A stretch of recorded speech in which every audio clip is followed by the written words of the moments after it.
Welcome to Story Time with Michelle from My Village Well. Maybe you can relate to this one. I don't do surprises and I don't do crowds.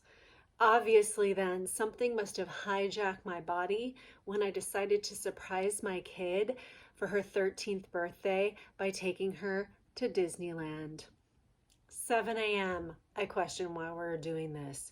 8 a.m. We arrive in line to board the tram, and immediately Abby goes to work helping an overwhelmed mom of three littles break down her stroller so she can get to the happiest place on earth. We light a candle and pray for her. 9 a.m. we arrive in the park, and I aimlessly follow my children who've constructed an itinerary with play-by-play instructions solely based to beat lines. First stop, Millennial Falcon. My mission as gunner is confusing at best. I locate the blinking button to shoot the enemy as the ride comes to an end. My daughter's disappointment is tangible. Upon completion of the Rise of the Resistance, a stormtrooper, who really believes he is a stormtrooper, stops to interrogate me. The girls scatter, and I'm left feeling slightly terrified. I feel like he knows my failures as a gunner, and I'm left thinking, how does he know this? Maybe he really is a stormtrooper. On our way to the Pirates of the Caribbean, we spot Tiana waving wildly while refraining from pushing small children out of the way to get to her. She waves back, and somehow we feel seen.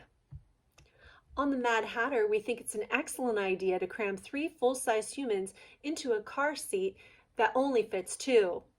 Abby has a butt cheek resting firmly on each of our thighs on a ride whose creator was obviously under the influence of some hallucinogens.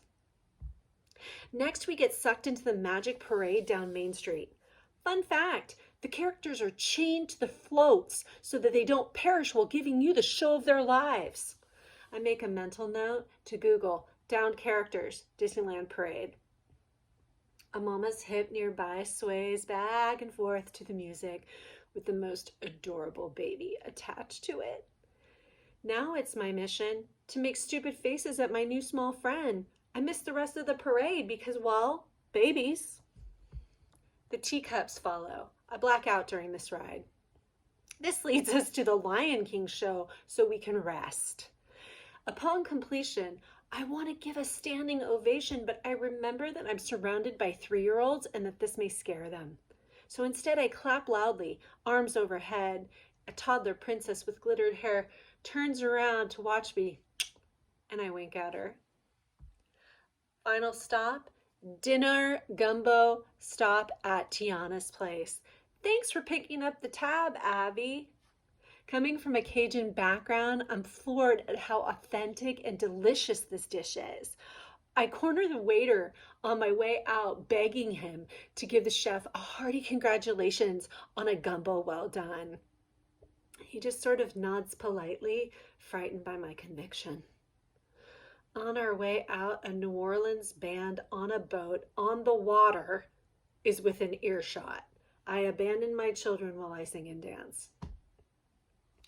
As we meander down a lit-up Main Street towards home, I make eye contact with one last baby who's riding atop Daddy's strong shoulder after a long day. I smile, and she raises her tired, tiny head and grins back at me. I watch my bookends from behind as they walk lockstep with one another. This day, it was spectacular.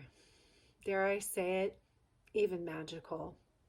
So if you're someone who doesn't do surprises and you don't do crowds, I see you. Thanks for coming to Story Time with Michelle from My Village Well. Take good care.